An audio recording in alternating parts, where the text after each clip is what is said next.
Hello, my name's Grace Chatting, and I want to welcome you to the first in a series of virtually 20 videos, that there may be more, on how to survive living with an alcoholic.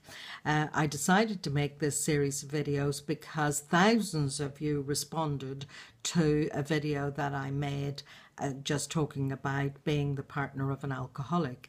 And so it occurred to me that it might be useful to give you some hope, because most people living in a situation where they have a partner, whether they're alcohol dependent or alcoholic, let's not get into splitting hairs about which side of the fence they fall on. If their alcohol use is prolonged and extended and causing problems and difficulties, then let's just go with that. The fact is, when you're living with that for years, it becomes quite overwhelming and it can tend to take over your life. So I decided to make these videos to help people to get from that sense of trapped, feeling stuck, feeling hopeless. And hopefully, if you follow the series of videos, that will take you to and give you a roadmap for how to find your way out of it, even if you continue living with your partner. So that's where I'm going. I'm not about to encourage you to stay or to go. You must make your mind up. But until you are able to make that decision, hopefully these videos will give you some hope. So look, the thing is, at the beginning of a relationship, when you first fall in love with somebody, usually you're involved with dating in some way. You're probably wining and dining. And, you know, whether you've got into the relationship when you were young and it's part of being young was going out and drinking, and sometimes drinking excessively.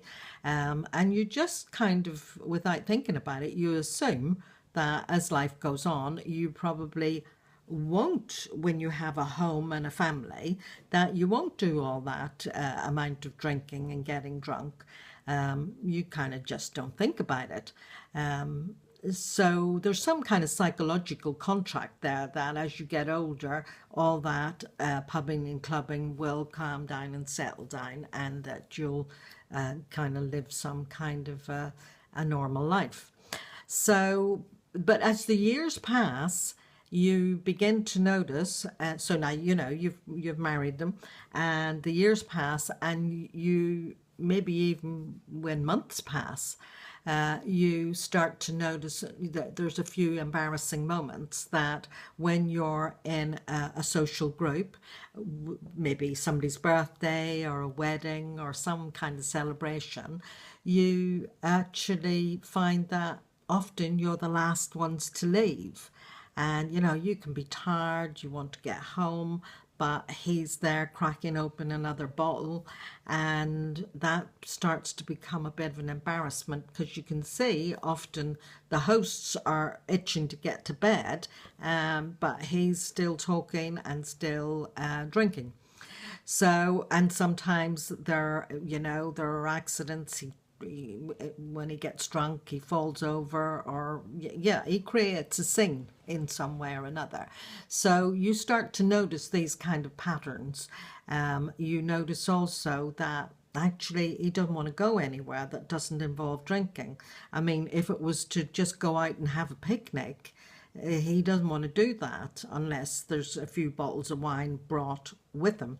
But of course, if there's a restriction on drinking if he's driving, so he don't want to drive.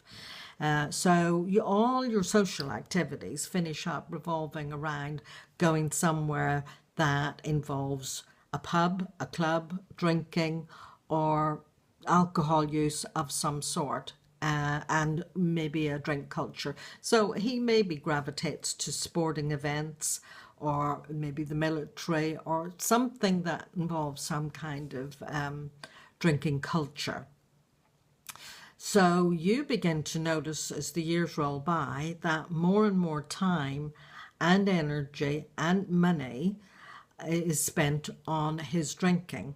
and problems start to arise because he will have hangovers, he will become unreliable, things around the house are not getting done like they used to, he's not taking up his share of responsibility, the kids are missing him. There's a whole lot of things that you start to notice, and sadly the penny starts to drop that actually this isn't getting better, in fact it's getting worse. So experts tell us that alcoholism and alcohol dependency is a stage towards alcoholism, that it's a chronic and progressive condition. So it doesn't just stop, and it doesn't get better, it gets worse. And you may have noticed there's times when you've had a big row or a big falling out over it, that maybe he's reined things in for a week or so, but it soon gets back to where it was before, and more besides. So you are constantly living your life in reaction to his life. So more and more, you're not doing things that you would normally have done, or the development of your life or the progression in your life is kind of suspended because you find yourself more and more preoccupied with where he's going, what he's doing, how long he's going to be, what condition he's going to come back in. And yeah, as he's preoccupied with alcohol, you're preoccupied with him, and he becomes your addiction. So the thing is, when you're living your life that way, you're trapped, you're stuck, you're not growing, and it feels like your life just isn't your own. You have become codependent. So I'm going to say more about being codependent in the next video. If you want to receive these videos, please click on subscribe. Leave your comments below. If you've got any questions you particularly want me to answer, I will address them in the forthcoming videos. So please leave your comments below, and I'll catch you in the next video. Bye for now.